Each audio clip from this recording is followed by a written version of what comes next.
বিগত 15 বছর ধরেই আমাদের ক্যাম্পাসগুলোতে ছাত্রছাত্রীদের দ্বারা নিয়ন্ত্রিত হয় না, এই গোটা ক্যাম্পাস নিয়ন্ত্রিত হয় বহিরাগত দুষ্কৃতীদের যারা অ্যাডমিশন করিয়ে টাকা কামানোর যে সিন্ডিকেট তাদের দ্বারা, তাদের লুটে খাওয়ার মালে। আর পশ্চিমবঙ্গে মমতা ব্যানার্জির জঙ্গল বানাবার রাজে দাঁড়িয়ে প্রত্যেক দিন মহিলাদেরকে ভোগের যন্ত্র হিসাবেই এরা দেখে। তাই এমন কালীগঞ্জে বিজয়োল্লাসের নামে 9 বছরের শিশুকন্যাকে বোম ছুঁড়ে ছিন্নভিন্ন করে, আরজি করের ক্যাম্পাসের ভেতরে দাঁড়িয়েই না মহিলাকে ধর্ষণ করে। সাউথ ক্যালকাটা ল কলেজের ঘটনাও খুব বিচ্ছিন্ন ঘটনা নেই, আপনাদের সবার মনে থাকবে রবীন্দ্রভারতী বিশ্ববিদ্যালয়ে 15 বছর আগে দাঁড়িয়ে আজকের বর্তমানে তৃণমূল কংগ্রেসের বড় নেতা তৎকালীন বাপ্পা যার নাম, তারা রবীন্দ্রভারতী বিশ্ববিদ্যালয়ের ভেতরে দাঁড়িয়ে উদ্দাম উশৃঙ্খল নৃত্য এবং আসানসোল কলেজে দাঁড়িয়ে জেনারেল সেক্রেটারির মনোরঞ্জন করার জন্য মহিলা ছাত্রীর ওপর আক্রমণ, এই ঘটনা লাগাতার পশ্চিমবঙ্গে ঘটে এসছে। মূলত আপনি বুঝতে চাইবেন পশ্চিমবঙ্গের গণতান্ত্রিক মানুষকে, মহিলাদেরকে ঘরের ভেতর ঢুকিয়ে দেওয়ারই হলো এটা প্রক্রিয়া। কলেজ বিশ্ববিদ্যালয়গুলোতে ছাত্রদের দ্বারা নিয়ন্ত্রিত হয় না, কোনো প্রকার ছাত্র সংসদ নির্বাচন হয় না, কলেজ থেকে পাশ করা অঞ্চলে দুষ্কৃতী প্রমোটার তারাই গোটা কলেজ ক্যাম্পাস দখল করে রেখে দিয়েছে। গোটা পশ্চিমবঙ্গে যে দুষ্কৃতী রাজ চালু হয়েছে তা চালু হয়েছে অরিজিনালি কলেজ বিশ্ববিদ্যালয় গণতন্ত্রের ধ্বংসের নামে। তার চরম পরিণতি আজকে আমরা দেখতে পাচ্ছি আজকে সাউথ ক্যালকাটা ল কলেজ আরজি করের মাধ্যম দিয়ে। এর মধ্যেই দাঁড়িয়ে আপনারা দেখেছেন সামনে 65 নম্বর ওয়ার্ডে ড্রিল মেশিন দিয়ে খুন করা হয়েছে একটা মানুষকে। পশ্চিমবঙ্গ ভয়ঙ্কর দুষ্কৃতী রাজের কবলে চলে গেছে এবং ইতিহাস সাক্ষী বারবার দুষ্কৃতী রাজ কখনো শেষ কথা বলেনি। মানুষের প্রতিবাদ, মানুষের ভালো থাকার ইচ্ছে, অন্যায়ের বিরুদ্ধে জোরালো শব্দ, তাই চিরকাল ইতিহাসে জায়গা নিয়েছে, আজকের দিনও তাই নেবে।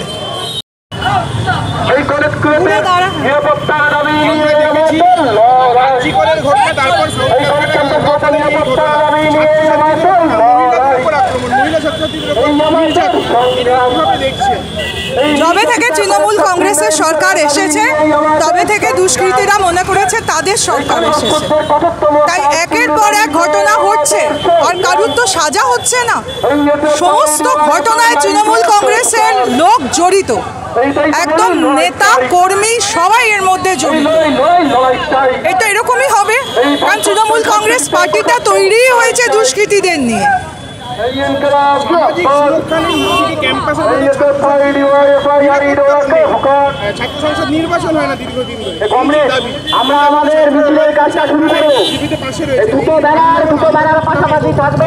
দেখুন,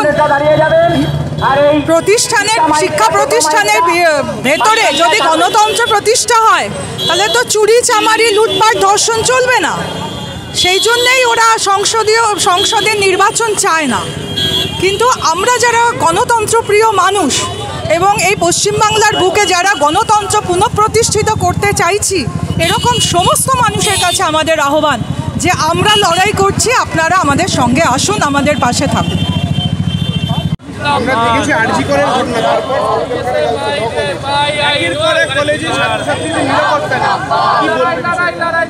বিষয় বলার সেটা হচ্ছে যে সরকারের আমলে আমরা কলেজ ইউনিভার্সিটিতে পড়ছি, সেখানে কলেজ ইউনিভার্সিটি কেন, আমার বাড়ি থেকে কলেজ যাওয়ার জন্য যে রাস্তাটা ব্যবহার করি সেই রাস্তাটাও নিরাপদ নয়। এবং দিনের পর দিন প্রাতিষ্ঠানিকভাবে দুর্নীতিকে, প্রাতিষ্ঠানিকভাবে ধর্ষণকে প্রতিষ্ঠা করার চেষ্টা করছে এই সরকার।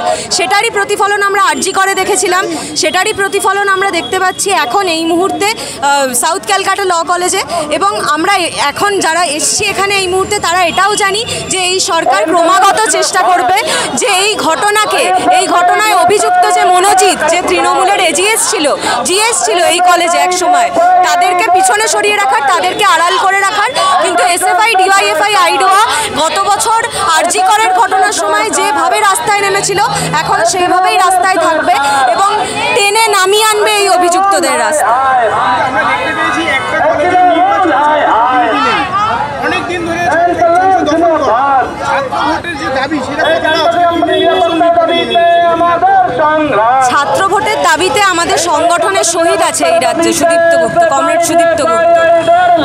আমরা এখন জানতে পারছি যে 2011 সালের পূর্বে প্রত্যেকটি বিশ্ববিদ্যালয়ের executive council, faculty council, court সর্বত্র নির্বাচিত ছাত্র প্রতিনিধি থাকার রেগুলেশন ছিল সরকারের পক্ষ থেকে। 2011 সাল নাগাদ সেইটাও এই সরকার বন্ধ করেছে এবং তার পাশাপাশি সঠিক উপায়ে নির্বাচিত ছাত্র প্রতিনিধি যদি না থাকে তাহলে কলেজ বিশ্ববিদ্যালয়গুলোতে এই ঘটনা বেড়েই যাবে এবং এই ঘটনা নিয়ে কথা বলতে পারার ছাত্রদের মতো জায়গা থাকবে না, কোনো মঞ্চ থাকবে না। তাই আমাদের এই আন্দোলনের পাশাপাশি আমরা দীর্ঘদিন আন্দোলন চালিয়ে এসেছি। আমাদের লাস্ট যে রাজ্য সমাবেশ হয়েছে সেখানেও ইউনিয়ন ইলেকশনের দাবি অন্যতম মূল দাবি ছিল। সেই দাবিতে আমরা অনড় থাকছি, অনড় থাকব। এই ভিডিওটিকে লাইক করুন, আপনার গুরুত্বপূর্ণ মতামত কমেন্টের মাধ্যমে আমাদের জানান এবং আমাদের চ্যানেলের ভিডিও সবার আগে দেখার জন্য ইউটিউবে গণশক্তিকে সাবস্ক্রাইব করুন, ফেসবুকে ফলো করুন এবং শেয়ার করুন আপনার পরিচিতদের মধ্যে। আমাদের চ্যানেলে আপলোড হওয়া ভিডিও নোটিফিকেশন পেতে বেল আইকনটি ক্লিক করতে ভুলবেন না।